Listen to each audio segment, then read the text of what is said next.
আসসালামু আলাইকুম প্রিয় ইমন ভাই, আশা করছি আপনি অনেক অনেক ভালো আছেন এবং ভালো তো থাকতেই হবে। কেননা আজকে আপনার এক ছোট ভাই, আমার নাম সিফাত, আমি একটি ঘটনা আপনাকে লিখে পাঠিয়েছি।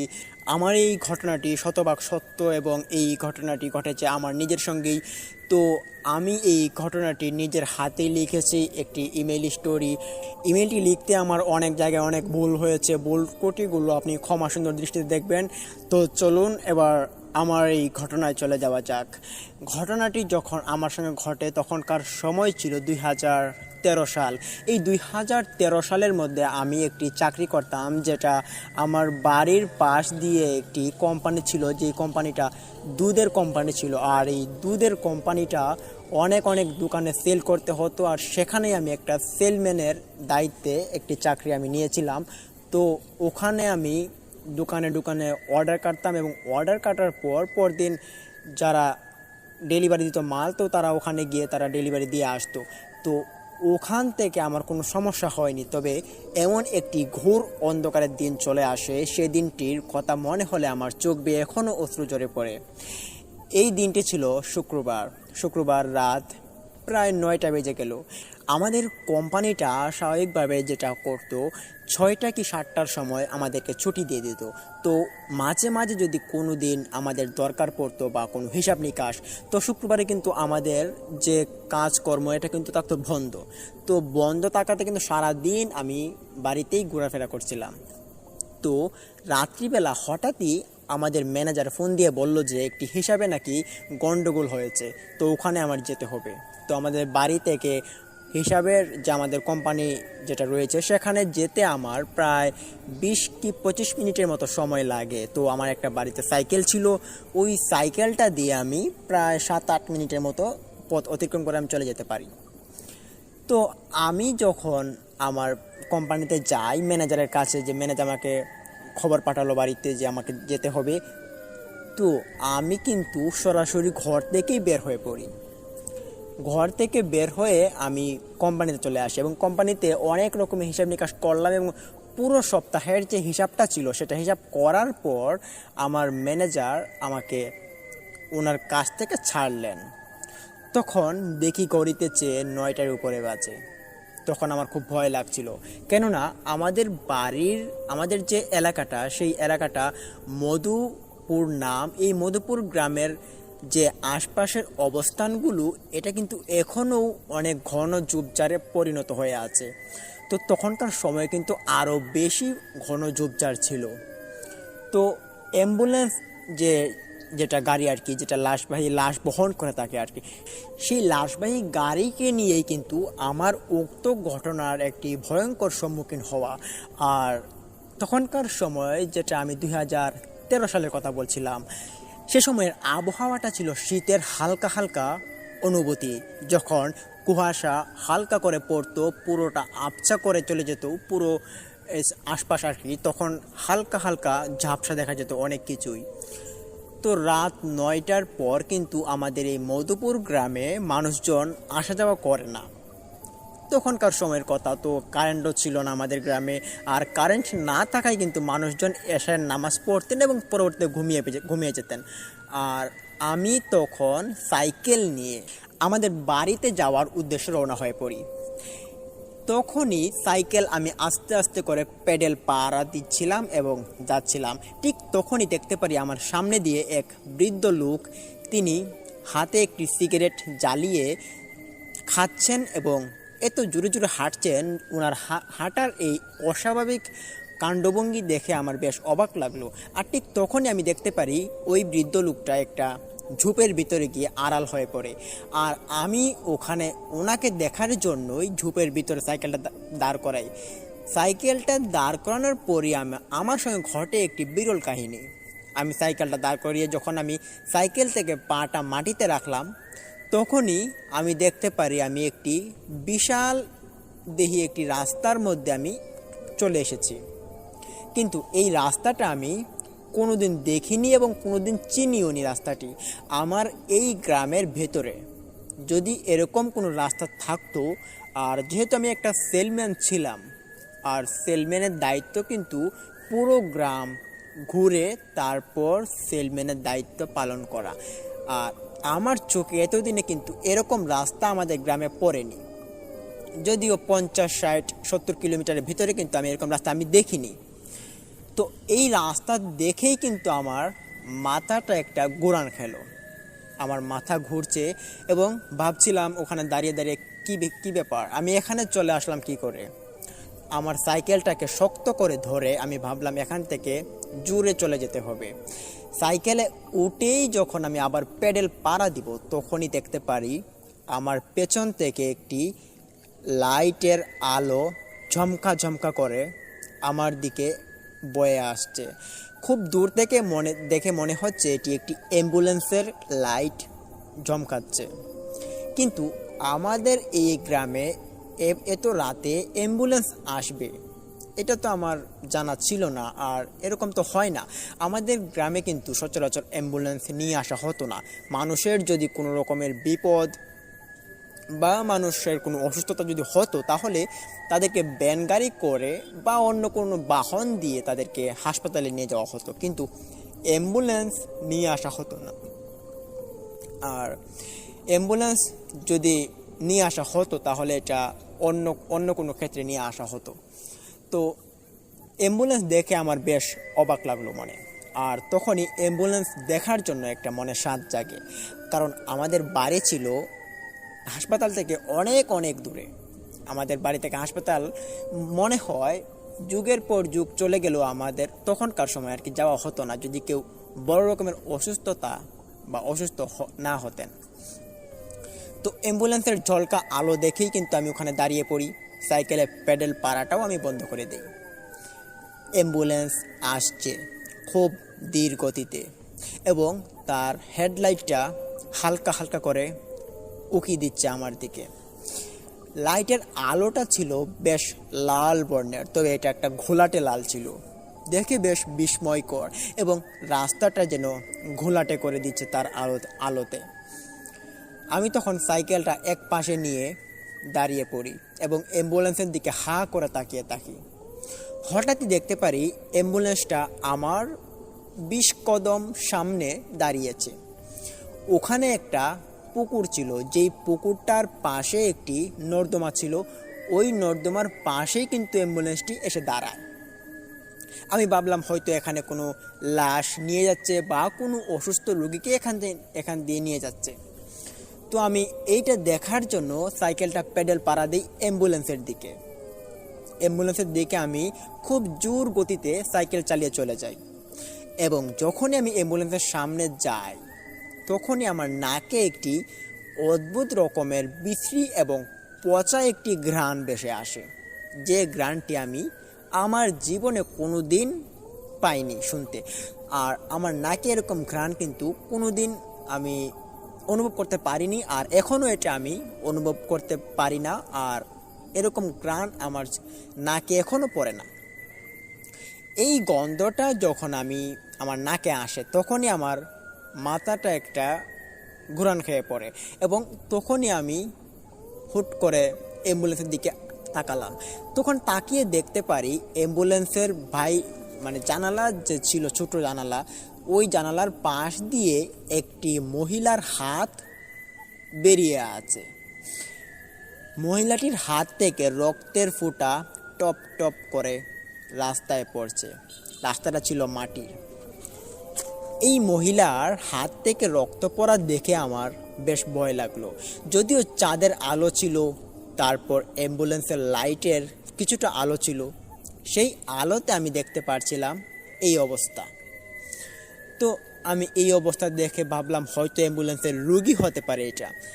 ঠিক তখনই অ্যাম্বুলেন্সের ড্রাইভারকে এই খবরটা বলার জন্য সাইকেলটা ঘুরিয়ে যখনই ড্রাইভিং সিটের দিকে আমি সাইকেলটাকে নিয়ে আসি আমি সহ, তখন দেখতে পারি অ্যাম্বুলেন্সের ড্রাইভিং সিটে একজন বসে আছে, কিন্তু এটা কোনো মানুষ নয়, এটা একটি মরদেহওয়ালা কঙ্কাল। যেই কঙ্কালটা স্টিয়ারিং ধরে আছে, তার হাত দুটো স্টিয়ারিংয়ে ধরে আছে এবং সে ড্রাইভিং সিটে বসে আছে। তার এই কঙ্কাল আকৃতির দেহটার চোখ দিয়ে লাল বর্ণের আগুনের লুক্কা যেন বয়ে যাচ্ছে। এক ঝলক দেখার পর আমি সাইকেলটা হাত থেকে ফেলে দিয়ে এক লাফ দিয়ে পেছনে চলে আসি। ঠিক তখনই দেখতে পারি অ্যাম্বুলেন্স আবারও খুব জোর গতিতে স্টার্ট নিয়েছে এবং স্টার্ট দেওয়ার পরপরই অ্যাম্বুলেন্সটি আস্তে আস্তে করে আমার সামনে থেকে চলে যাওয়ার জন্য ক্রমাগত রওনা হলো। ঠিক তখনই দেখতে পারলাম অ্যাম্বুলেন্সের পেছনের যে কভারটা ছিল সেই কভারটা খুলে গিয়েছে এবং সেই কভার থেকে এই মহিলাটি রাস্তায় পড়ে গিয়েছে। মহিলাটিকে রাস্তায় পড়ে যেতে দেখে আমি আরও ভয় পেলাম এবং ভাবলাম এটা কোনো স্বাভাবিক কিছু নয়, এখানে নিশ্চয়ই কোনো ভুতুড়ে অর্থাৎ কোনো ভয়ঙ্কর কিছু উপস্থিতি আছে, না হলে এরকম ঘটনা আমার সঙ্গে ঘটতো না। ঠিক তখনই আমি ওই মহিলাটিকে বুক ভরা সাহস নিয়ে দেখতে যাই। সাইকেলটা ওখানেই পড়ে আছে রাস্তার এক পাশে। আমার থরুথরু শরীরটা কাঁপুনি নিয়ে যখনই মহিলাটির দিকে যাই এবং গিয়ে যখন মহিলাটির চুলগুলো আমি হাত দিয়ে উপরে উঠাই, ঠিক তখনই দেখতে পারি মহিলাটির মাথায় চুল ছিল ঠিকই, কিন্তু মহিলাটির মুখে কোনো মাংসপেশি নেই এবং তার পুরো দেহটা যেন কঙ্কাল আকৃতির। সেই অবস্থা দেখে আমার গাটা শিহরণ দিয়ে উঠল এবং ওখান থেকে আমি উঠে পড়ি। আশপাশ দিয়ে খোঁজাখুঁজির চেষ্টা করছিলাম, কিন্তু কোনো প্রকারের মানুষও আমি দেখতে পারছিলাম না। এই মহিলাটির এই অবস্থা দেখে আমার আর বুঝতে বাকি রইল না যে এগুলো অন্য কোনো জগতের প্রাণী বা অন্য কোনো জগতের কোনো বিশেষ প্রজাতি। তখনই আমার এক দাদুর কথা মনে হয়, যিনি বলেছেন এই রাস্তার কথা, যে আমাদের এই গ্রামে এমনও রাস্তা রয়েছে যে রাস্তাগুলো দিয়ে অনেক খারাপ জিন, পিশাচ এবং অন্য প্রজাতির প্রাণীরা ঘোরাফেরা করে। সেই কথা মনে হতেই আমার আরও ভয়ে শিহরণ দিয়ে উঠল শরীরটা। ঠিক তখনই আমি দেখতে পারি অ্যাম্বুলেন্সটা আবারও খুব দূর থেকে একটা ড্রাইভ লয়েছে। এখন আমাদের দিকে আবারও অ্যাম্বুলেন্সটা ক্রমাগত আসছে। আমি তখন অ্যাম্বুলেন্সটাকে হা করে তাকিয়ে দেখতে লাগলাম এবং ভয়ে আমার শরীরটা থরথর ভাব। ঠিক তখনই আমি দেখতে পারি অ্যাম্বুলেন্সটা কিছুক্ষণ এসেই সে খুব জোর গতিতে আমার দিকে চলে এসেছে এবং ওই মহিলাটির উপরে অ্যাম্বুলেন্সের চাকা তুলে দিয়েছে। অ্যাম্বুলেন্সের চাকা তোলার সঙ্গে সঙ্গে আমি শুনতে পারি মহিলাটি বিকট স্বরে একটি আওয়াজ করেছে এবং সেই আওয়াজ এতটা জোর প্রবণ হয়েছে যেটা আমার মাথায় ধরার মতো না। আমি তখন আরও একটি জিনিস লক্ষ্য করতে পারি, যেটা অ্যাম্বুলেন্সের জানালা দিয়ে সেই মহিলাটির হাতটা, যেটা আমি দেখেছিলাম সেই সময় যে রক্ত চুই চুই করে পড়ছে, সেই রক্তওয়ালা হাতটা এখনও জানালা দিয়ে ঝুলে আছে। দেখে আরও বিস্ময়কর হলাম এবং কিছুক্ষণ পরে দেখতে পারি মহিলাটির উপরে চাকা তুলে দিয়ে কিছুক্ষণ সামনে এগিয়ে খানিকক্ষণের মধ্যেই সে অ্যাম্বুলেন্সটা আবার দাঁড় করালো। তখন আমি সেই সময় দেখতে পারি যে অ্যাম্বুলেন্সের পেছন থেকে এক পানির মতো জলস্রোত যেন রাস্তার মধ্যে এক ছাপ ফেলে চলে গিয়েছে।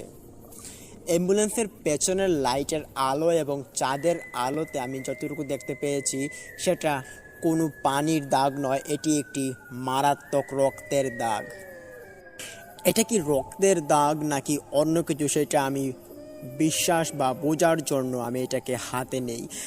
তখন হাতে নেওয়ার সঙ্গে সঙ্গে আমি নাকের কাছে নিয়ে আসতেই আমি ঘ্রাণ অনুভব করতে পারি এটা একটা বাজে এবং বিশ্রী রক্ত, পচা রক্তের যেই গন্ধটা আসে। সাধারণভাবে আমরা যে কুরবানি করে থাকি সেই কুরবানির পর যে রক্ত পচার এক মারাত্মক ঘ্রাণ আসে, সেই গন্ধটাই আমি আমার নাকে অনুভূত করতে পারি। আমি ছোটোবেলা থেকেই রক্ত দেখলে আমার মাথা ঘুরে যেত এবং রক্তের যে প্রভাব এটা আমি সহ্য করতে পারতাম না। রক্তের এই মারাত্মক গাহিম করা ঘ্রাণটা আমি যখন অনুভব করি তখনই আমার মাথা এক হোঁচট গেল এবং মাথা ঘুরিয়ে যেন আমি এখন পরে যাই। ঠিক তখনই আমি দেখতে পারি আমার পেছনে যে মহিলাটি রাস্তায় পড়েছিল, যার উপর দিয়ে অ্যাম্বুলেন্সের চাকা তোলা হয়েছিল, সেই মহিলাটি আমার পেছনে দাঁড়িয়ে। তখন আর মাথা কোনো কাজ করছে না, সরাসরি পুরো শরীর থরথর করে কাঁপনি শুরু করে দিয়েছে। এতটা কাঁপতেছিলাম যে আমার এটা বলে এখন বোঝানো সম্ভব হচ্ছে না। আর ঠিক তখনই আমি দেখতে পারি একদল মানুষের সমাগম হয়েছে, যেটা এলাকার দক্ষিণ পাশ দিয়ে আসছে। এখানে একটা চোর ধরা পড়েছিল, সেই চোরটাকেই ধরার জন্য এই মানুষগুলো বেরিয়েছিল। তাদের চিৎকার চেঁচামেচি শোনার পর এই অ্যাম্বুলেন্সটা দেখতে পারি ক্রমাগত একজোট করে টান শুরু করে দেয় এবং টান দিয়ে সে এখান থেকে গায়েব হয়ে যায় কিছুক্ষণ এগিয়েই। আর ঠিক তখনই দেখতে পারি ওখান দিয়ে কয়েকজন যুবক বয়সের মানুষ যাচ্ছে, কিন্তু ওই মানুষগুলো কোথা থেকে এসেছে এবং এই মানুষগুলো কারা সেটা আমি আর বুঝতে পারিনি। এই রাস্তা দিয়ে এরকম মানুষের সমাগম আমি কোনোদিন দেখিনি, তবে এখানে যারা যারা মানুষ ছিল তাদেরকেও কিন্তু আমি কোনোদিন দেখিনি এবং চিনিও না। আমাকে দেখে তারা পাশ কেটে চোর খোঁজার উদ্দেশ্যে তারা রওনা হয়ে পড়ে, কিন্তু আমার হাতে থাকা সাইকেল দেখে তারা বুঝতে পারে আমি একজন স্বাভাবিক ভালো মানুষ। দেখে ওরা চলে যায়, আমাকে কিছু জিজ্ঞেসও করেনি। তাদের হাঁটা দেখে আমার বেশ ভয়ানক লাগলো। সবার পরনে ছিল একটি করে সাদা কাপড় এবং একটি করে পাজামা। মনে হচ্ছে তারা কোনো নামাজ পড়ে বাড়িতে এসেছে বা কোনো দলগোত্রের একটি শাখা, যারা একরকম পোশাক পরে তারা হাঁটাচলা করে আর কি। তো তারা কি আদতেও কোনো মানুষ ছিল নাকি অন্য কোনো প্রজাতির প্রাণী ছিল তারা? তো আমি এটা প্রথমত আর পাত্তা দেইনি। যখন আমি দেখতে পারি অ্যাম্বুলেন্স তো এখান থেকে গায়েব হয়ে গিয়েছে, ওই মহিলাটিও এখান থেকে গায়েব হয়ে গিয়েছে, ওখানে থাকা যুবক লোকগুলো আমার পিছন দিকে চলে গিয়েছে, তারা এখন একদম ফাঁকা হয়ে গিয়েছে, ভয়ের সব মাত্রাই এখন চলে গিয়েছে। তো লিসেনার, কি ভাবছেন ঘটনা কি এখানেই শেষ? না, ঘটনা যে আরও অনেক কিছু ঘটার বাকি। শুনতে থাকুন, বুঝতে পারবেন। আশা করি আপনারা আজকের ঘটনার শেষ পর্যন্ত আমাদের সঙ্গে থাকবেন এবং অবশ্যই আমাদের ভীতিকতাকে সাবস্ক্রাইব করুন। তো আমি যখন দেখতে পারি যে ওরা চলে গিয়েছে, এখন পুরো জায়গাটা একদম স্তব্ধ হয়ে গিয়েছে, তখন মনে একটু সাহস জন্মায় এবং আশপাশে ভালো করে দেখার চেষ্টা করি আশপাশে কোনো সাইনবোর্ড আছে কি না, কোনো লেখা, কোনো কাগজপত্র বা কোনো দোকানপাট, এসব আমি কিছু দেখতে পাই না। শুধু একটি বড় রকমের রাস্তা এবং এই রাস্তার আশপাশ দিয়ে দূর দূরান্তে ছোট ছোট কয়েকটা বাড়ি দেখা যাচ্ছে। তো আমি এখানে চিনি না কিছু, কাকে গিয়ে কি জিজ্ঞেস করবে তো রাত করে, যদি মানুষ উল্টাপাল্টা মনে করে আরও অন্য কিছু বকা বাদ্য বা গালিগালাজ করে, তার জন্য আমি আর যাইনি। তো আমি ভাবলাম যে আমি এখন সাইকেলটা নিয়ে সামনের দিকে এগোই, যদি কোনো রাস্তার মোড় বা কোনো দিক নির্দেশনা পাই তাহলে না হয় যাওয়া যাবে। তো আমি এইটা ভেবে সাইকেলটা হাতে নিয়ে আবারও চড়ে বসি এবং পেডেল পাড়া শুরু করি।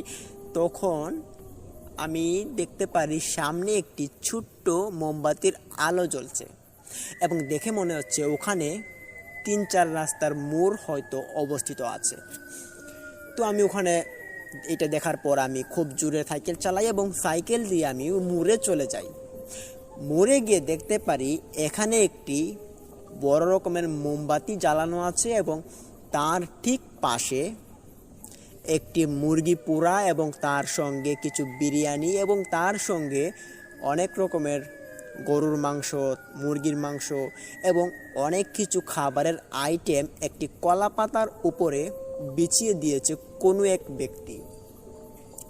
দেখে মনে হলো গ্রাম্য ভাষায় যেটা ভোগ দেয়।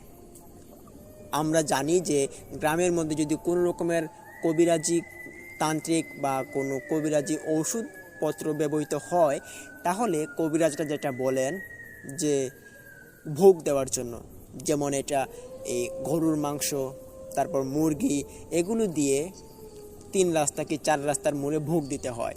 তো এটা আমরা গ্রামে যারা যারা বসবাস করি তারা অনেকেই কিন্তু এই ঘটনাটা জানি যে কবিরাজরা এরকম কাজকর্ম করে থাকে খারাপ জিনগুলোকে ছাড়ানোর জন্য বা ভালো কিছু করানোর জন্য। তো এইটা দেখার পর কিন্তু আমার মনে পড়ে যায় যে এগুলো ভোগ এবং হয়তো কোনো মানুষ এখানে দিয়ে গিয়েছে। কিন্তু এটা কি কোনো সাধারণ মানুষে দিয়ে গিয়েছে নাকি অন্য কিছু? আমি তখন যেটা ভুল করি সেটা হচ্ছে ওই ভোগগুলোর উপরে কিন্তু আমি একটা হাত দিয়ে ফেলি। হাত দেওয়ার সঙ্গে সঙ্গে মানে আমি হাত দিয়েছিলাম কিন্তু ভোগটা দেখার জন্য। হাত যখনই আমি বিরিয়ানির উপরে দিলাম তখনই মাটির নিচটা একটা কাঁপুনি দিয়ে উঠল। মনে হলো ভূমিকম্পের এক প্রভাব আমাকে ছুঁয়ে গেল। ঠিক তখনই দেখতে পারি পেছনে একটা হাত রাখা হয়েছে আমার ঘাড়ের উপরে। হাতটা এমন শক্তভাবে আমার ঘাড়ে চেপে ধরেছে, আমি উঠতেও পারছি না, নাড়াচাড়াও করতে পারছি না, এবং আমি যে হাতটা ভোগের উপর দিয়েছি সেটা দেখে আমি হাতটা আমার দিকে নিয়েও আসতে পারছি না। মনে হচ্ছে আমার শরীরটা একদম এখন জমে গিয়েছে, বরফে যেভাবে আটকে যায় সেভাবে হয়তো আমার শরীরটা এখন আটকে গিয়েছে। তখন খুব জোর করছিলাম আমার মনের সঙ্গে যে এখান থেকে ওঠার জন্য। ঠিক তখনই আবারও অনুভব করতে পারি সেই বিশ্রী রক্তের ঘ্রাণটা আমার নাকে আবারও ভেসে আসছে। তবে এটা এখন আর কোথাও থেকে নয়, এটা আমার ঘাড়ের উপরে রাখা হাতটা থেকেই এই বিশ্রী ঘ্রাণটা, রক্তমাখা হিম করা ঘ্রাণটা আমার নাকে আবারও এসেছে। এইটা যখন আমি অনুভব করতে পারি এবং তখন আমি যেটা বুঝতে পারি, বোঝার পরপরই ওখানে আমি জ্ঞান হারিয়ে ফেলি। এবং এতটা রক্তের ঘ্রাণ পাওয়ার পর আমি ঘ্রাণ হারাবো এটা স্বাভাবিক, যেহেতু আমি রক্তে দেখলে আমার মাথা ঘুরে যেত। তো আমি কিন্তু জ্ঞান হারিয়ে ফেলি।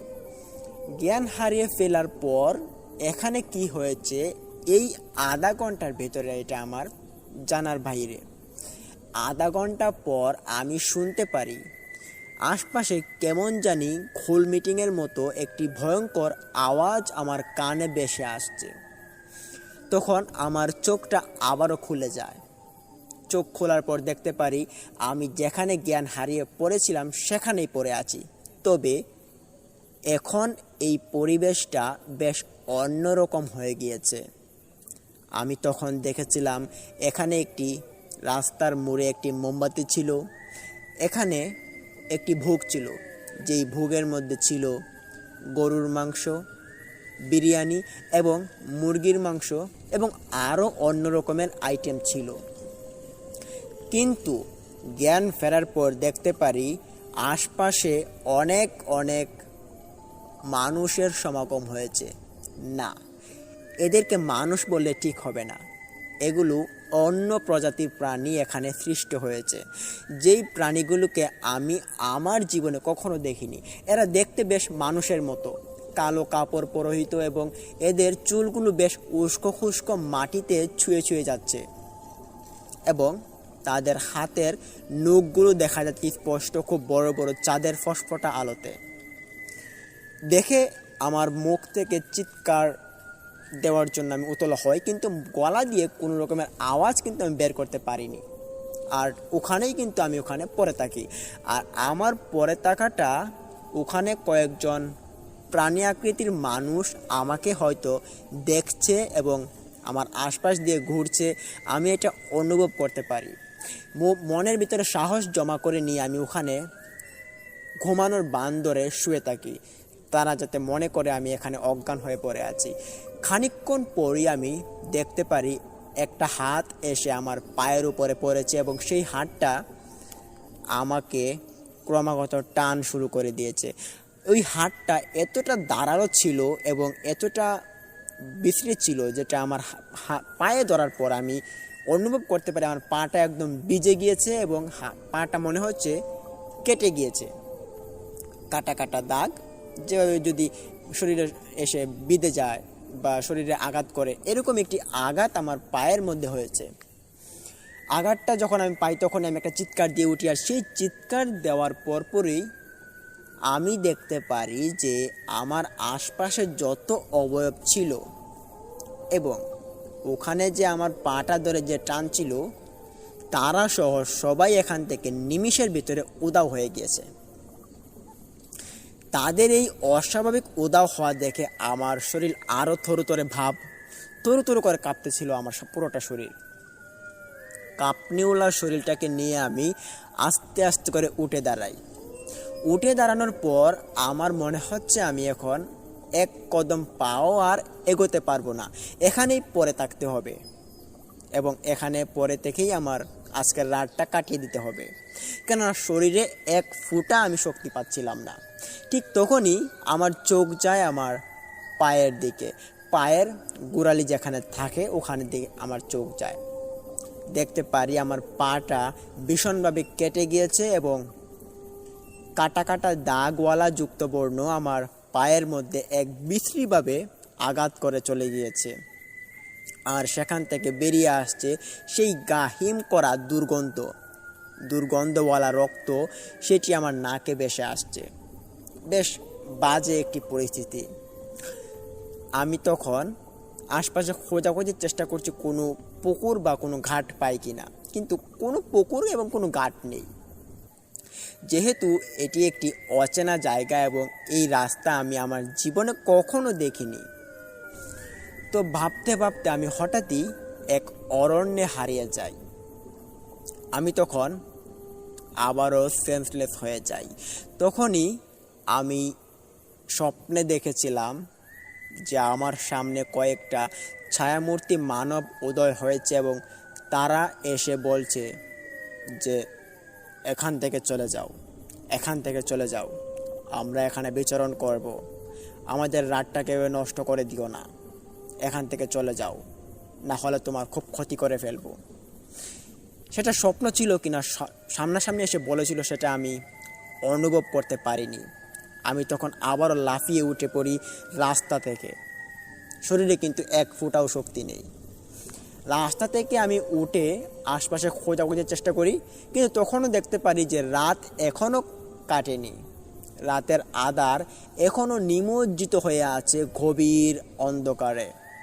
তখনই আমার সাইকেলটা খোঁজার চেষ্টা করি, আর সাইকেলটা আমি ধীর গতিতে খুঁজতে দেখতে পারি ক্ষেতের এক পাশে এক কোণে পড়ে আছে এবং সেখানে কোনো ফসলাবাদি নেই এবং কোনো রকমের যে আমার চেনা পরিচিত কোনো গাছালি যেটা আমি সাধারণভাবে দেখে থাকতাম আর কি, সেটা আর নেই।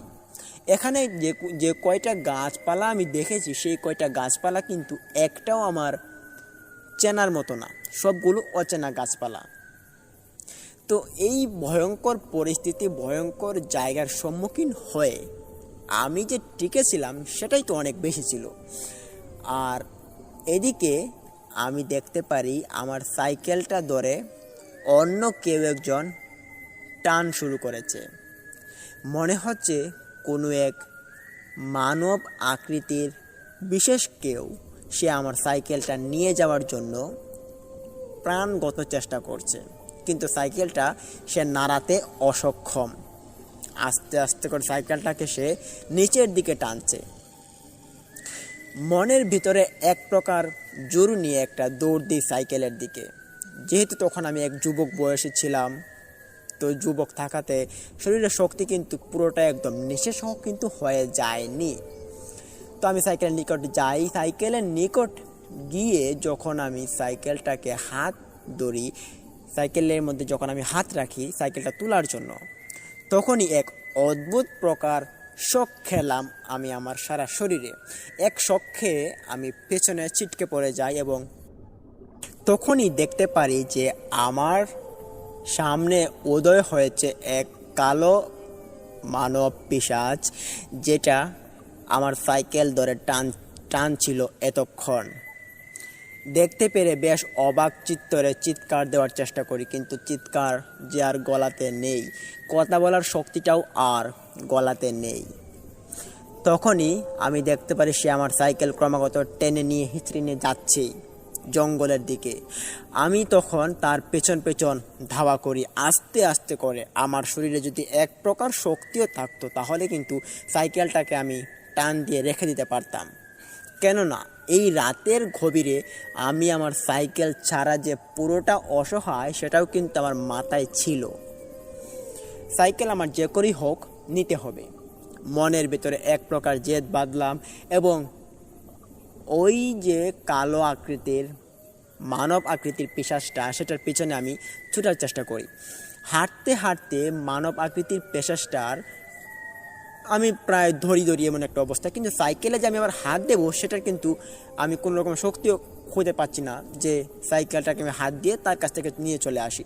কেননা প্রথমবার সাইকেলে হাত দেওয়ার সঙ্গে সঙ্গে যে শখ খেলাম, সেই শখে আমার শরীরটা আরও দুর্বল এবং আরও নিস্তেজ হয়ে পড়ে। তো সেটা মনে হওয়াতে সাইকেল আর হাত দিইনি। আমি দেখতে লাগি যে সাইকেলটা নিয়ে সে কোথায় যাচ্ছে। দেখতে দেখতে বেশ দূরে চলে যাচ্ছে সে। আমিও প্রায় হাঁটার ক্রমাগত জোর বাড়িয়ে দিচ্ছি, সেও আমার সঙ্গে সঙ্গে হাঁটার জোর বাড়িয়ে দিচ্ছে। অনেক দূর থেকে দেখা যাচ্ছে যে অ্যাম্বুলেন্সের যে সেই লাইটটুকু, যেটার লাল বর্ণের আলো ছিল এবং একটু একটু ঘোলাটে ছিল, সেই আলোটা আবারও ভেসে আসছে আমার চোখের দিকে।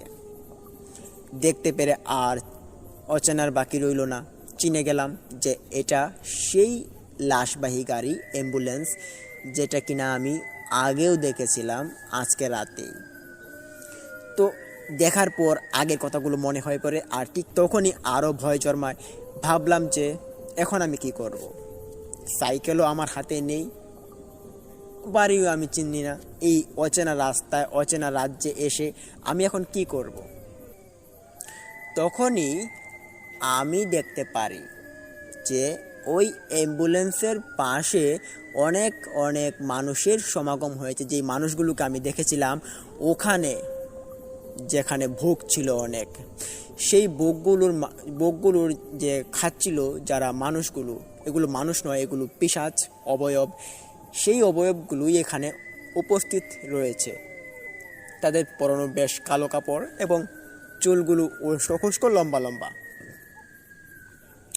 দেখতে পেরে আমি আবারও চিনলাম এবং এদিকে আর যাওয়ার জন্য আমি রওনা দিই না, আমি ওখানেই বসে পড়ি যেখানে আমি দাঁড়িয়েছিলাম। আর তখন দেখতে পাই আমার সাইকেলটা ক্রমাগত নিয়ে যেতে যেতে অ্যাম্বুলেন্সের নিকট নিয়ে চলে গেছে ওই কালো আকৃতির পিশাচটি।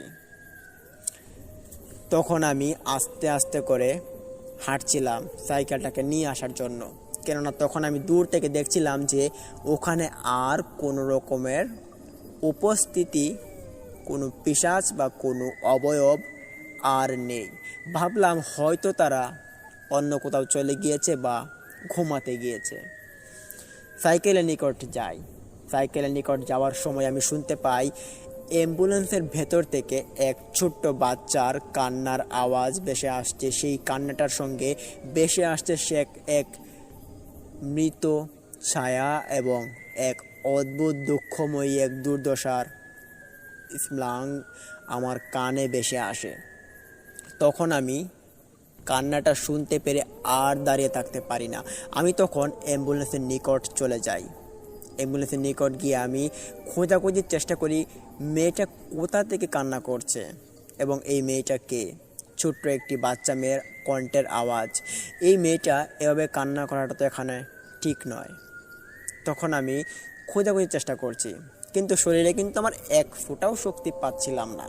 যতটুকু শক্তি ছিল ততটুকু শক্তি দিয়েই কিন্তু আমি খোঁজাখুঁজির চেষ্টা করছি। খুঁজতে খুঁজতে কিছুই পাই না।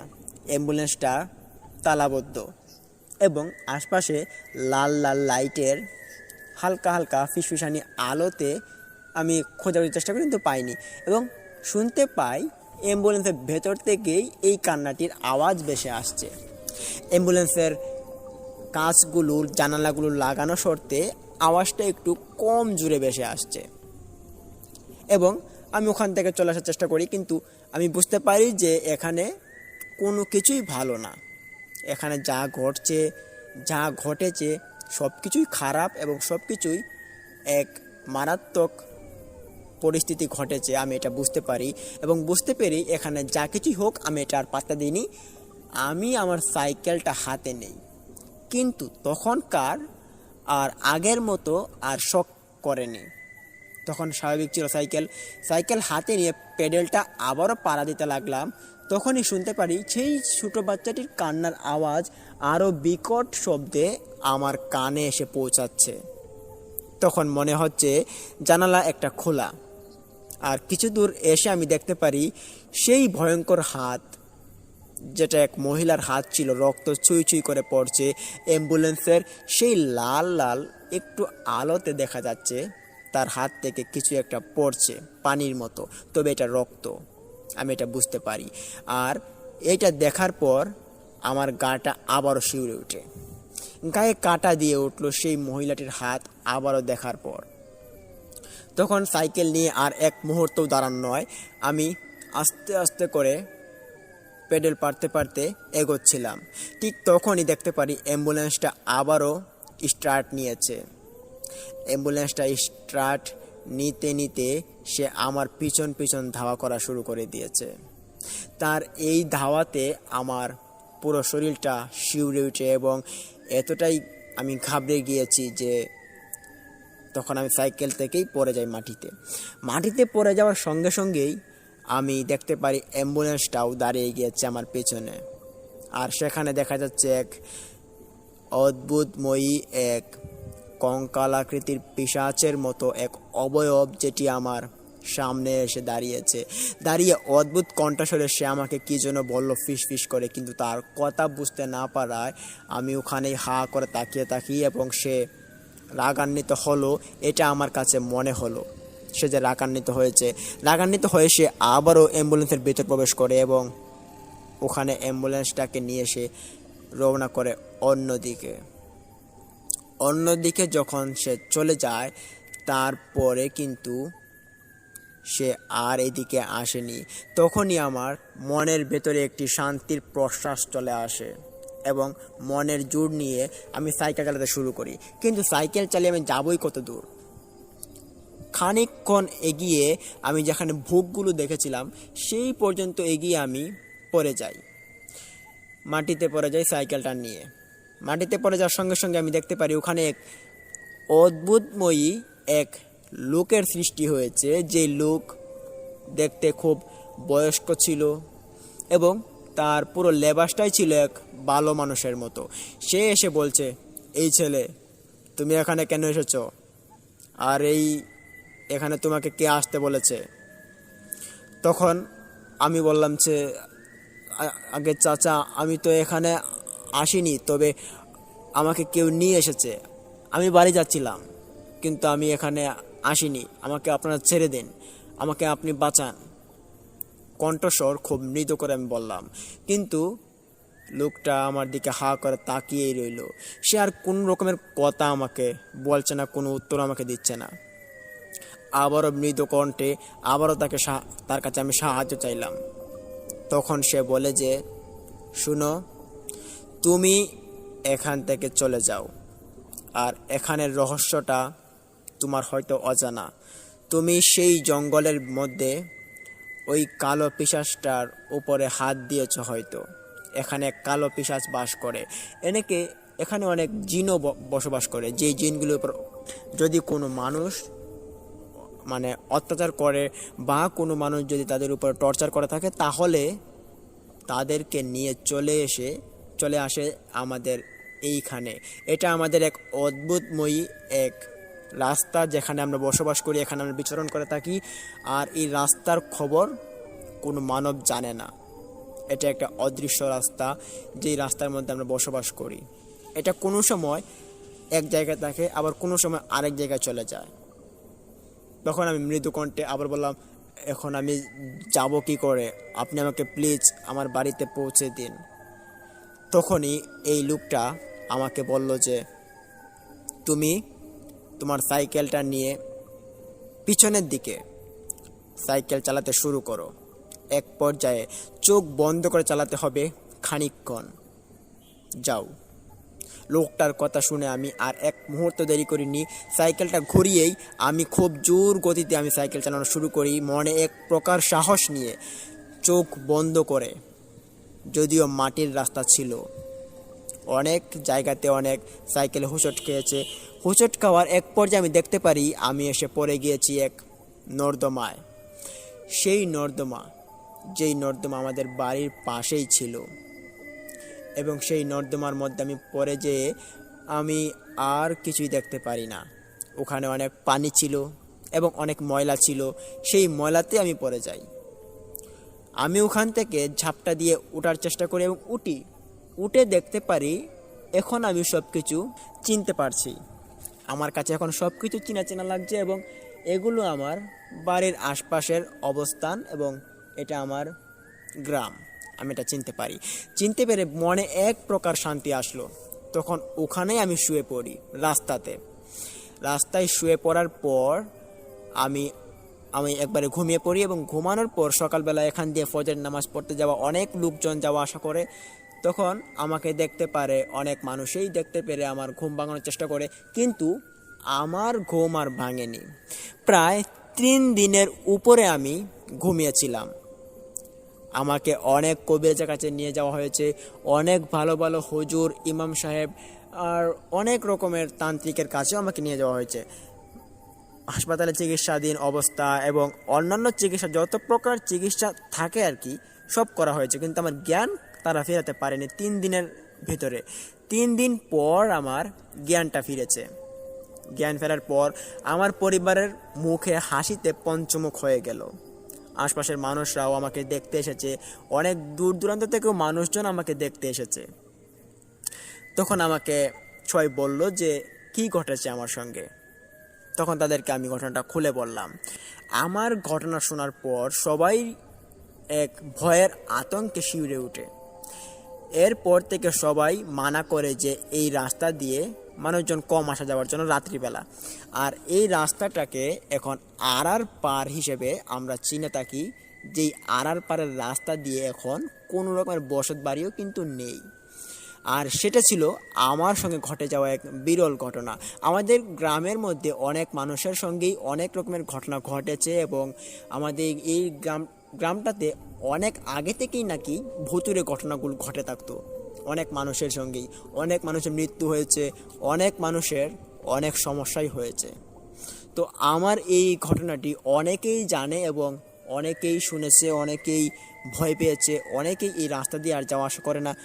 আমি আপনাদের যে ভীতিকথা ইউটিউব চ্যানেল মোহাম্মদ ইমন ভাই, আপনাদের এই চ্যানেলের আমি অনেক বড় একজন শ্রোতা। আমার এই ভয়ের ঘটনাগুলো শুনতে অনেক ভালো লাগে। ভালো লাগতো না যদি আমার সঙ্গে ঘটনাগুলো না ঘটতো। ঘটনা ঘটেছে বিদায় আমার আপনার ঘটনা খুব ভালো লাগে এবং আপনার সঙ্গে আমি থাকি, প্রতিদিনই আপনার ঘটনা শুনি।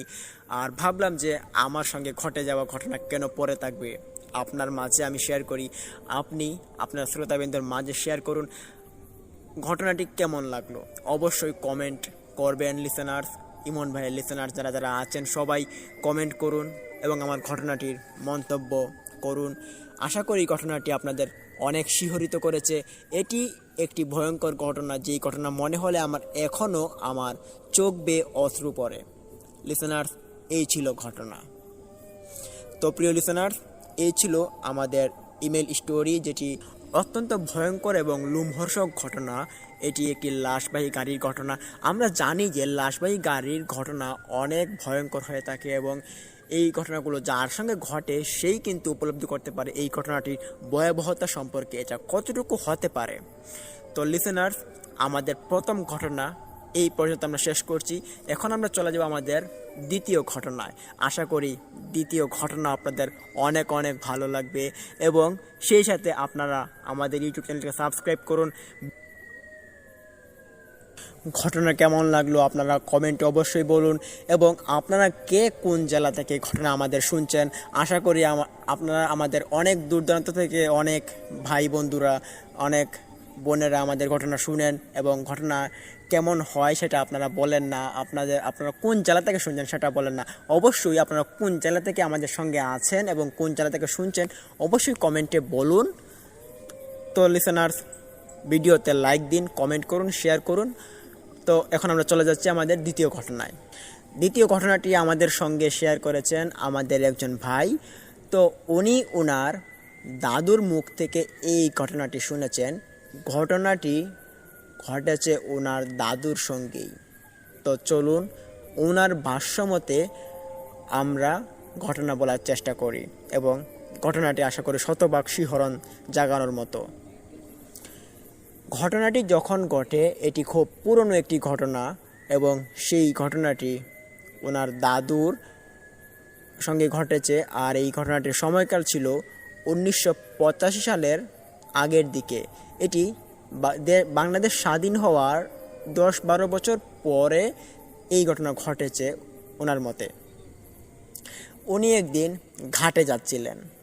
ঘাটে যখন গেলেন তখন দেখতে পেলেন যে ঘাটের মধ্যে একটি ডেক ভেসে উঠেছে। ডেক, যেটাকে আমরা স্বাভাবিকভাবে বলে থাকি যে রান্না করার হাঁড়ি পাতিল অথবা বড় ডেক, যেগুলো হতে পারে বিয়ে বাড়িতে রান্না করা হয়, যেগুলো আর কি আমরা অনেকেই চিনে থাকি। এগুলো ডেস্কিও বলে অনেক মানুষই, গ্রাম্য ভাষায় অনেক মানুষই অনেক কিছু বলে থাকে। তো এগুলো একটা ডেক ভেসে উঠেছে। তো আমরা অনেকে আরও জানি যে প্রাচীনকালের মানুষেরা পুকুর থেকে এরকম ডেক, হাঁড়ি পাতিল পেয়ে থাকতো, সেগুলো জীবিত অবস্থায় থাকতো। এগুলো এক প্রজাতির প্রাণী, যেগুলো সৃষ্ট একটি জীব এবং সেইগুলো ভয়ঙ্কর রূপ নিয়ে থাকে। তো ওনার দাদু দেখতে পারেন ওনার দিঘিতে একটি ডেক ভেসে উঠেছে। ডেকটা দেখার পর উনি অনেক আশ্চর্য হলেন। ডেকটাতে তিনি দেখতে পারলেন অনেক শেওলা জমে আছে এবং অনেক রকমের গন্ধযুক্তওয়ালা হাড় মাংস ডেকের ভিতরে রয়েছে। তিনি সেগুলো দেখতে পেরে বেশ ভয় পেলেন এবং তিনি ওখান থেকে দৌড় দিয়ে বাড়িতে চলে আসলেন। বাড়িতে চলে এসে ওনার স্বামীকে খবর দিলেন যে বাড়ির সামনের দিঘিতে এরকম ঘটনা। ওনার স্বামীকে যখন বাড়ি থেকে বের করে দিঘিতে নিয়ে আসলেন, ওনার স্বামী তখন দিঘিতে নামলেন। দিঘিতে যেহেতু কম পানি ছিল, ওনার স্বামী দিঘিটা পুরোটা আউড়ে দিলেন, মানে একবারে ঘোরাঘুরি করে ফেললেন দিঘিতে, কিন্তু কোনো প্রকার ডেক তিনি খুঁজে পাননি। উনি তখন দাঁড়িয়েছিলেন দিঘিতে আর দাদু দাঁড়িয়েছিলেন দিঘির উপরে। দিঘির উপর থেকে দাঁড়িয়ে দাঁড়িয়ে তিনি দেখাচ্ছিলেন যে এখানে ছিল, ওখানে ছিল, আর তিনি খুঁজছিলেন। ঠিক তখনই দাদু দেখতে পারেন দাদার পেছনে সেই ডেক আবারও উদয় হয়েছে। এবার সেই ডেকের মধ্যে থেকে 2 হাত কালো কুচকুচে বেরিয়ে এসেছে এবং সেই হাতগুলো পানিতে ঝলমল ঝলমল ভাবে এক অদ্ভুত রকমের অ্যানিমেশন নিচ্ছে। দাদু তখন বেশ ভয় পায় এবং চিৎকার দিয়ে যে ওনার স্বামীকে বলবেন যে তুমি এখান থেকে উঠে চলে আসো, তিনি সেই শক্তিটুকু তিনি পাচ্ছিলেন না। তিনি ওখানে দাঁড়িয়ে দাঁড়িয়েই তিনি হাঁ করে কিছু বলার চেষ্টা করছেন, কিন্তু বলতে পারছেন না। ঠিক তখনই দাদা তিনি বলছেন যে কি হয়েছে তোমার, কথা বলছো না যে? তখন আবারও দাদু চেষ্টা করেন বলার জন্য, কিন্তু কোনো লাভ হচ্ছে না, তিনি কথা বলতে পারছেন না। ঠিক দুপুরবেলা এরকম ঘটনা ঘটছে তাদের দিঘিতে, আর সেই সময় কোনো মানুষজন কিন্তু বাড়ির আশপাশে নেই। তাদের বাড়িতে দুপুরবেলা কিন্তু অনেক নিস্তব্ধ। এখনও আমরা যেটা দেখি যে গ্রামের মধ্যে দুপুরবেলা কিন্তু মানুষজন থাকে না, তো সেই সময় তো আরও মানুষ না থাকার কথা, তো কোনো মানুষ নেই। উনি কথাও বলতে পারছেন না, আর দাদা ওখানে দাঁড়িয়ে দাঁড়িয়ে ভাবছেন যে হয়তো উনি মজা করছেন ওনার সঙ্গে। ওনারা খুব রসিক ছিলেন, আর রসিক থাকা সত্ত্বেও উনি ভাবছেন যে হয়তো মজা করছেন। তখন তিনি মজার ছলে দিঘি থেকে উঠে আসার চেষ্টা করেন, আর ঠিক তখনই দাদার পাগুলো চেপে ধরে ওই কালো কুচকুচে 2টা হাত। চেপে ধরার সঙ্গে সঙ্গেই দাদা তিনি পানিতে পড়ে যান এবং পানিতে পড়ে চিৎকার শুরু করে দেন। আর ঠিক তখনই দাদু দৌড় দিয়ে পানিতে নামলেন এবং ওনার হাতে চেপে ধরলেন। হাতে চেপে ধরে টান শুরু করলেন, কিন্তু কোনোভাবেই ডেগের হাত থেকে দাদাকে নিয়ে আসতে পারছেন না। এই ভয়ঙ্কর পরিস্থিতিতে দাদু তখন আর চুপ করে থাকার মতো ছিল না। তিনি তখন ওনার গলা দিয়ে তখন কথা বের হচ্ছিল, তখন তিনি চিৎকার শুরু করে দেন। চিৎকার করতে করতে হঠাৎ তিনি দেখতে পারেন অনেক মানুষজন ওনাদের বাড়ি থেকে বেরিয়ে এসেছে এবং ওরা সবাই এসে একই দৃশ্য দেখছে যে এই ডেগ হাতে পায়ে ধরেছে ওই যে ওনার দাদার। তো ওনার দাদা আর উঠে আসতে পারছে না এবং ওনার দাদু চিৎকার করছে, কান্নাকাটি করছে এবং মানুষজন দাঁড়িয়ে ভয় ভয় পাচ্ছে, সবাই দেখতেছে। আর আর যিনি ঘটনাটি শেয়ার করেছেন ওনার বাবাও তখন ছিলেন, আর ওনার বাবার বয়স ছিল প্রায় 17 কি 18 বছর। তখন তিনি সবটাই বুঝতেন। তো ওনার মুখ থেকেও ঘটনা অনেকটা আমাদের শোনা। তো উনি বলেছেন যে যখন ওনার বাবাকে পানিতে নিয়ে চলে যাওয়া হচ্ছিল ডেকটা, তখন উনি কয়েকটা বন্ধু বান্ধবকে নিয়ে আসেন এবং 4-5 জন ছেলে পেলে মিলে দিঘিতে নামেন। দিঘিতে নেমে যখন দাদাকে টানার চেষ্টা করে, ঠিক তখনই 4-5 জন লোক সহ ওই ডেগ টান দেওয়া শুরু করে দিঘির ভেতরের দিকে। ক্রমাগতভাবে দিঘির ভেতরে সবাই চলে যাওয়ার মতো অবস্থা। তখনই দাদাকে ছেড়ে দেয় সবাই। দাদা তখন বিস্ময়কর এবং হতবাকের মতো তিনি হয়ে পড়েন। ওনাকে তখন টেনে নিয়ে যাচ্ছে ডেগ। তখন সবাই উপরে দাঁড়িয়ে দাঁড়িয়ে কান্নাকাটি শুরু করে দিচ্ছে। তখনই দিঘিতে অনেক মাছ ছিল, ওই মাছগুলো লাফালাফি শুরু করে দেয় এবং সেই সাথে দিঘির পানিতে এক ভূমিকম্প সৃষ্টি হয়ে পড়ে। যেই ভূমিকম্পনের প্রভাবে দিঘির পানি অনেকটা উপচে যাচ্ছে আর সেই পানিগুলো আশপাশের খেতে গিয়ে পড়ছে এবং সেখান থেকে উদয় হচ্ছে অনেক অনেক মাছ, যে মাছগুলো অনেক বিশাল আকৃতির ছিল। তো এই মাছগুলো যখন উপরে এসে উপচে পড়ছে, তখন সবাই দেখতেছিল যে মাছগুলো থেকে কীরকম একটি অদ্ভুত ভয়ঙ্কর কণ্ঠে আওয়াজ বেরোচ্ছে। সেই মাছগুলো কিন্তু দাদারা পুকুরে ছাড়েননি, মাছগুলো কোথা থেকে এসেছে তারা কিন্তু এটাও জানেন না। আর তখন দেখতে পারে যে দাদাকে পানিতে তলিয়ে নিয়ে যাচ্ছে এই বিশাল আকৃতির ঢেউ। পানির ঢেউটা যখন দাদাকে তলিয়ে নিয়ে যাওয়ার মতো অবস্থা, তখন দাদাকে আর মনে হয় বাঁচানো সম্ভব না। এইটা ভেবে সবাই হাল ছেড়ে দেয়। তখন সবাই দিঘির উপরে এসে উঠে দাঁড়ায়। আর ঠিক তখনই দাদা চিৎকার দিয়ে উঠলেন পানির ভেতর থেকে। পানির ভেতরে হালকা মুখটুকু তিনি বের করলেন এবং সেই সাথে তিনি একটা চিৎকার দিলেন। সেই চিৎকারের সঙ্গে সঙ্গেই দেখতে পারলেন সবাই যে তিনি দিঘিতে ভেসে উঠেছেন। মানে মানুষ যদি পানিতে ডুবে মারা যায়, তারপর পানি থেকে ওঠার পর যে ভেসে থাকে আর কি, ঠিক সেইভাবে তিনি ভেসেছিলেন পানিতে। তখন ওনার ছেলে আরও মানুষজন একটি বড় রকমের লাঠি আর কি, যেটা মানে গ্রাম্য ভাষায় কুটা বলা হয়ে থাকে, যেটাতে আম পাড়া হয় বা অন্যান্য ফল ফলাদি পাড়া হয় সেটা আর কি। তো ওইটা নিয়ে এসে ভাবলেন যে টান দিয়ে নিয়ে আসা হোক পুকুরের পাড়ে, কিন্তু এটা ফেলে দিয়ে কোনো কাজ হচ্ছে না, ওনাকে নিয়ে আসা যাচ্ছে না।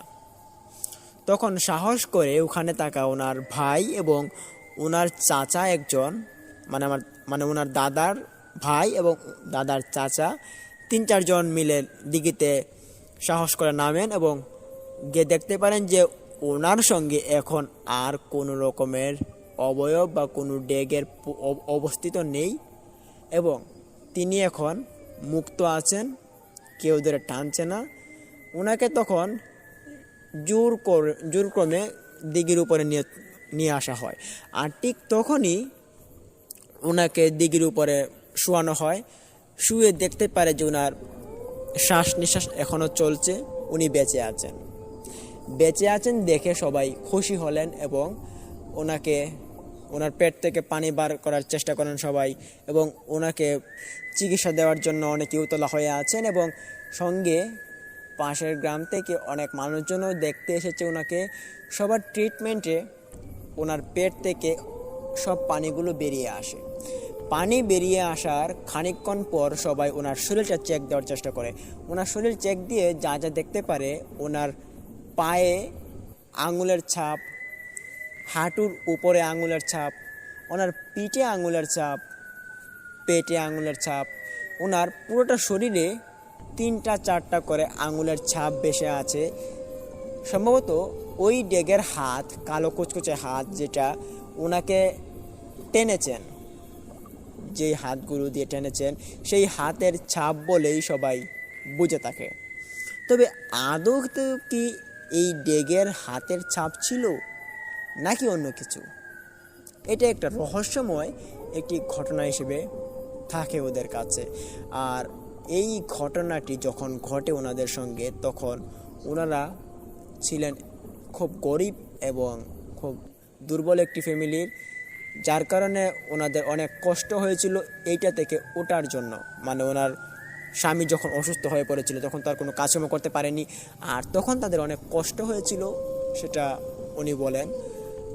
আর সেই সাথে ওনার এই ঘটনাটি ঘটার পর উনি অনেক দিন যাবৎ অসুস্থ ছিলেন, আর সেই অসুস্থতার মধ্যে দিয়ে ওনার সঙ্গে অনেক দুঃস্বপ্ন, অনেক নানান রকমের ভীতি, ভয় ভীতি ওনার জন্মায় ওনার ভেতরে। তো পরবর্তীতে যখন উনি সুস্থ হয়ে উঠেন, তার পরবর্তীতে নাকি এই দিঘিটাকে মাটি দিয়ে ভরাট করে ফেলা হয়, যেহেতু এই দিঘিটা একটা দূষী দিঘি হয়ে পরিচিত হয়ে গিয়েছে মানুষের কাছে। মানুষজন আর ওই দিঘিতে নামেন না, গোসলও করেন না, হাত মুখ ধোন না, কাপড় চোপড়ও কেউ ধুতে আসেন না। তবে আগে এই দিঘিতে অনেক মানুষই আসতো। তারপর দিঘি ভরাট করে ফেলার পর তো আর কেউ আসে না, তো ওই দিঘিটা এভাবেই পড়ে থাকে। তো যিনি ঘটনা শেয়ার করেছেন উনি এখনও এই দিঘির যে আশপাশটা ছিল, যেটা মাটি দিয়ে এখন ভরাট, সেটা একটা জঙ্গলে পরিণত হয়েছে। এখানে বাঁশঝাড় জন্মিয়েছে, অনেক কিছু বড় বড় রেন্টি গাছ, মেহগনি গাছ, অনেক কিছু জন্মিয়েছে, উনি এটা বলেছেন। আর এই ঘটনাটি উনি সবটাই জানেন এবং ওনার বাবার মুখ থেকেও শোনা, ওনার বাবার মুখ থেকে আমিও ঘটনাটি অনেকটা শুনেছি এবং ঘটনাটি শতভাগ সত্য। লিসেনার্স, এই ছিল আজকের আমাদের ঘটনা। আজকের এই দুইটি ঘটনা আশা করি আপনাদের অনেক অনেক ভালো লেগেছে এবং অনেক অনেক শিহরিত করেছে। আমি বলতে গিয়ে আমি অনেকটা শিহরিত হয়েছি। ঘটনাগুলো আসলেই অনেক অনেক ভয়ঙ্কর ছিল। লিসেনার্স, ঘটনা আমরা আমাদের ভীতিকথা ইউটিউব চ্যানেলে প্রতিদিনই আপলোড করে থাকি। আপনাদের মাঝে আমরা এই আনন্দ দেওয়ার জন্য, এই শিহরণ জাগানোর জন্য আমরা দিন রাত অক্লান্ত পরিশ্রম করে যাই। তার জন্য আপনাদের কাছ থেকে অনুরোধ করব যে অবশ্যই লাইক করবেন, কমেন্ট করবেন। তাহলে কি হয়, আমরা যে ঘটনাগুলো তৈরি করি আপনাদের জন্য, আপনাদেরকে শিহরণ জাগানোর জন্য, তারপর আপনাদের এরকম আমাদের আপ্রাণ চেষ্টা দেখে আপনারা মুগ্ধ হলে আমাদের অনেক ভালো লাগে এবং আমাদের কাজ করার ইচ্ছাটা আরও শতভাগ বেড়ে যায়। এবং এই ঘটনাগুলো কালেক্ট করি আমরা আমাদের লিসেনার্স এবং আপনাদের কাছ থেকে, এবং অনেক অনেক জায়গা নিদর্শন খুঁজে বেরিয়ে আমরা এই ঘটনাগুলো কালেক্ট করে থাকি। আর আমরা শতভাগ সত্য ঘটনাগুলো আপনাদের মাঝে আমরা উপস্থাপন করে থাকি। আর ভীতিকথা মানেই সত্যের ভাণ্ডার। আমরা এখানে কোনো অন্য রকমের ঘটনা নিয়ে আসি না, আমরা যেই ঘটনাগুলো সত্য ঘটনা সেই ঘটনাগুলো আমরা নিয়ে আসি। লিসেনার্স, আজকের মতো আপনাদের মাঝ থেকে আমি এই মুহূর্তে বিদায় নিব। আমি ইমন। আশা করি আপনারা আমাদের সঙ্গেই থাকবেন, সাবস্ক্রাইব করবেন এবং আমাদের সঙ্গেই থাকবেন। লিসেনার্স, কালকে আবারও নিয়ে আসবো একটি ভয়ঙ্কর এপিসোড। আশা করি কালকের ঘটনাটি আপনাদের অনেক ভালো লাগবে। ততক্ষণ সবাই ভালো থাকুন, সুস্থ থাকুন এবং সেই সঙ্গে ভীতিকতার সঙ্গেই থাকুন। লিসেনার্স, দেখা হচ্ছে কাল কোনো নতুন একটি ঘটনা নিয়ে। ততক্ষণ সবাই ভালো থাকুন। আসসালামু আলাইকুম।